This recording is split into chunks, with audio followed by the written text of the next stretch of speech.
Rozi nyekundu ni rozi au ua maarufu sana duniani. Wengi huliita ua la waridi.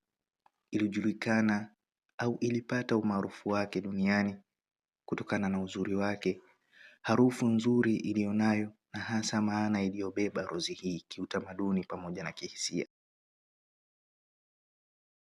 Rozi nyekundu imebeba maana tofauti tofauti kulingana na muktadha, ikiwemo kumaanisha upendo wa dhati na mapenzi ya kweli, heshima na shukrani, shauku na hisia kali, uaminifu na hata kuwa na matumizi majumbani kama mapambo na katika sherehe tofauti tofauti ikiwemo harusi.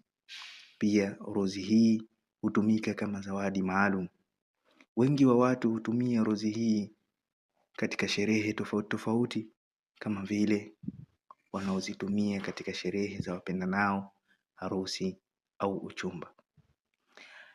Cha ajabu, rozi hii kutokana na harufu yake hutumika kutengenezea manukato na mafuta ya ngozi, na wengine husema kutengenezea sabuni.